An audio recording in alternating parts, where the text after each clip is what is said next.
New job update. I'm excited to say I started at Gong. If you are approaching this job interview really hoping if only they like me then, or, oh man, if I don't get this offer, I don't know what I'm going to do. Yeah. You're going to probably come across as more needy and desperate.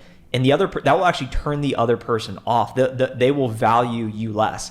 This is why it's so hard if you do not have an active job to then go get a job, because they know that you're not actively employed. Whereas if you're actively employed at, let's say, a competitor of theirs, and they are reaching out trying to convince you to come interview with them, they naturally will want you much more. They'll place more value on you because you're not actually looking for them, and they want you more than you want them.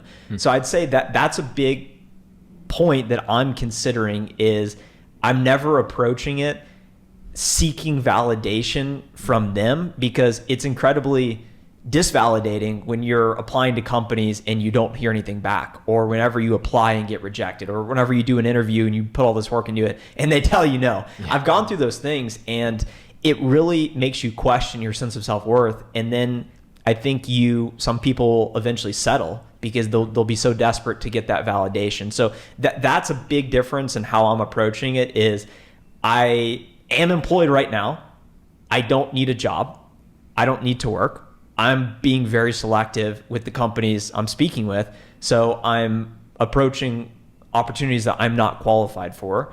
And I'm trying to create more urgency and demand by framing it that, hey, this is why I believe I'm a good fit, and leading with a perspective or a point of view. And I'll give you one example. There's a Series A funded company that I'm very interested in, less than 50 employees, fully remote, love what they're doing with the product. I identified this company.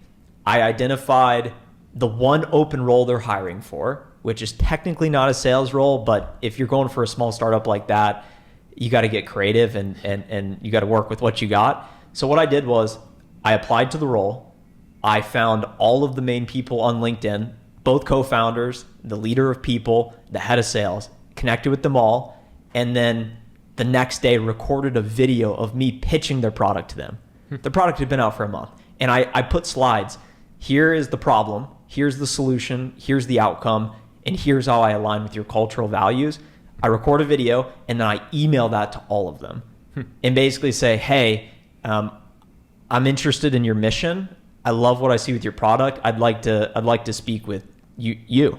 Haven't heard back yet, but that's just one example of how I'm trying to go about this process differently than I did in the past. In the past, it was, what is available, let me just apply to it and then hope it works out. Whereas now I'm saying, I don't need a job. I don't need them to approve of me. It needs to be mutual. I need to really resonate with them. They need to resonate with me, and it needs to be a great fit. And that's the only way it's going to work. And whether that will take a week or months to figure out, that's part of the process. Yeah, 100%. And I think you actually brought up in that response a good question too. I think a lot of people can hopefully relate to, where they're breaking in. I'd love to understand too, when you go back to that time where you were considering the offer you had in hand versus that interview with Dell EMC. This is a great position that, hopefully people find themselves in, balancing multiple offers or multiple interviews. How would you conduct yourself differently if you're in that situation again, where you maybe have an offer in hand or you've got 4 final round interviews coming up? I would love to pick into that too. So first and foremost, I was speaking with someone the other day that had 3 interviews lined up, and they identified one company they wanted the most by far. So they canceled the other 2 interviews. And then a day or 2 later, the main company that they had the interview with basically said, we're actually not doing this internship program anymore, so we're going to cancel the interview. Damn. And they were left with nothing. Yeah. So that's just one important point is never put all of your eggs in one basket, the old cliche, but it's important to diversify. And you may get really excited about a company, but you still got to find multiple other companies, because it is a numbers game. You ultimately need to identify a list of companies. You need to apply to the open roles. You need to get interviews and then eventually get offers. Those are the metrics that actually would matter for something like this. But as I think about this time around and multiple offers, you don't want to overplay your hand. So when I went into Dell EMC with an active offer from a company I felt good about, I tried to use it as too much leverage, when in reality I didn't have as much leverage as I thought, because I went into Dell and basically said, I actively said, I already have this offer. they've given me an extension, basically give me an offer so I can make a decision, versus leading with trying to be the best fit authentically for the position, and then subtly saying, yeah, I'm also speaking with this other company and I got an offer, but I'm pretty open-minded and excited to be here type thing. So I wouldn't have necessarily led with having the offer thinking that would give me more leverage. I think it actually backfired. But ultimately, if you think about demand, if you have multiple bidders for something, it's going to create a bidding war. And that's why eBay is a successful business, because people see it, they see someone else bid more, and then now there's a time limit, and now they're more inclined to bid. So if you are in a job search situation where you can get just one offer, you now are playing with house money in a way, because none of the offer, if you feel good about that offer, you could accept it, or you could continue playing the game to try and get more offers. Perhaps use that as leverage to say, look, I want to go with you, but they're offering me more. Can you match this?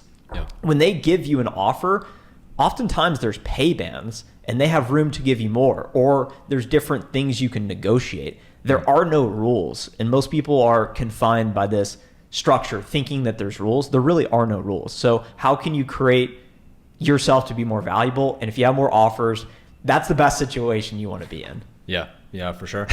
And no, like I think, so transitioning more now to today, right? You gave the example of the Series A company. I think one thing people struggle with is, where do I even apply? What company should I even look at? So I'd love to tap into and understand your process for, like you mentioned earlier, it's not all about the dollar amount. There's culture, there's fit, there's products that you want to actually believe in are great and well positioned, and all of these different things. How do you begin to break down where you should even apply? Like for you in your own situation, I don't know if you've made lists, or you just generally being in the industry now for 5+ years, kind of know the major players. Like, how do you think about where should I apply and all these different things? Sure. So just so the audience understands, I started in software sales in 2018 as a sales development rep level 1, and then promoted 6 times to a senior account executive level 5. Was able to 6x my income roughly, make 60,000 cold calls, and have real results, 1.54 million in ARR, annual recurring revenue closed. Nice. So I fortunately have real results that will allow me different opportunities than someone who has no results will have. So that's a fundamental reality. So just so everyone understands where I'm coming from. Yeah. And I just moved to Austin. So I'm living downtown Austin, and I'm working for my family business, and I'm generating income on my own through the YouTube channel. So I'm in a position where I don't need to get the job, but I want to get the job. That's how I'm approaching it. So as I think about what opportunities would best suit my interest, I start by identifying my work preferences. So I think, do I want to work for a big public company like CrowdStrike down in Austin, like Snowflake, that's very mature, that's going to pay really well, like AWS, Google, everyone knows these big names, they pay really well, typically public companies, thousands of employees? Or do I want to go on a smaller spectrum of more of a private company, perhaps venture capital backed, that has funding? And if the company has funding, someone must believe it's a good idea. Someone must believe there's product market fit. And it could be an indicator that there may be an exit at some point, meaning the company gets purchased via M&A, a strategic buyer, or goes public. And at my previous company, both of those things happen. Yeah. And whenever those things happen, it can be positive for the employees if you have some sort of ownership or equity. So when I think about what's right for me, I'm identifying big company, small company, public, private, fully remote versus an office versus hybrid, along with what does the company do? Who do they sell software to? Am I looking at a company like Procore who sells to construction people? Am I looking at a company like SurveyMonkey that sells surveys to marketers? Am I looking at a company like Snowflake where I can't even describe what they do or who they sell to or the IT thing? So as you think about what you're actually curious about, I think that's a very important consideration. So for example, I post sales content, I'm in that world. It'd be interesting to sell a product like Clary or like Gong that sells to salespeople. Yeah. Or I had previously sold to HR people. So should I go work at a company like Workday that is a leader selling to HR people? So these are all considerations for me. And most people, to answer your question, don't know where to apply. They don't know what they're looking for.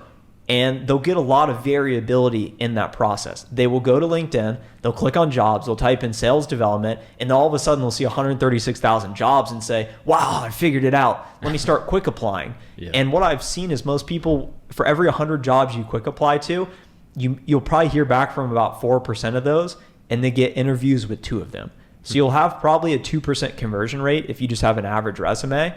And there's a lot of volatility with what company will you actually end up at. You have no idea. So I think about it that the skills to get a sales job are the same skills you will use in the sales job. So what skills do you use in the sales job? You build a territory plan of companies you're going to target. That's what I do in the job search. Look at my preferences and then start finding companies and get them in a spreadsheet.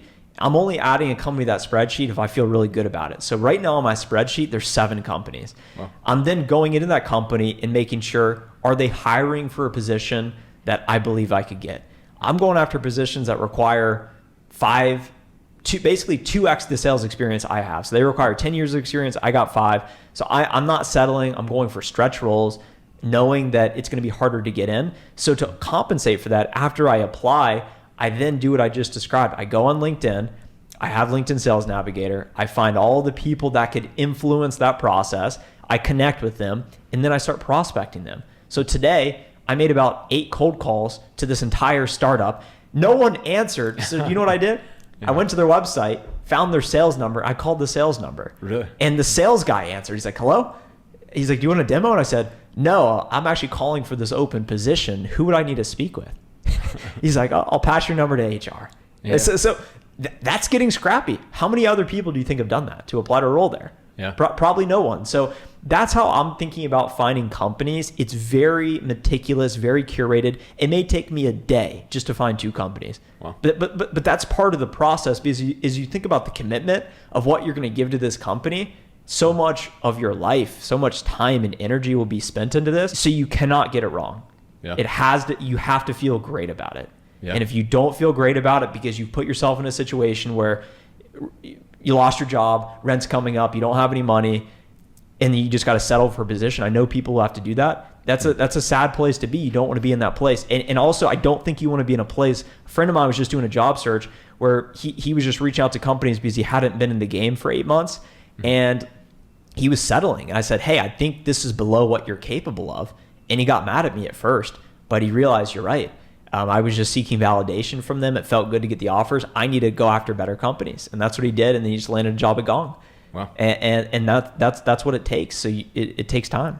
That's funny. I was going to say, as a side note, I think Gong, that would be wild. Trent, final form, encouraged to post on LinkedIn while in seat. If I'm encouraged to post, I don't think the world's ready to. If I post new job update, I'm excited to say I started at Gong.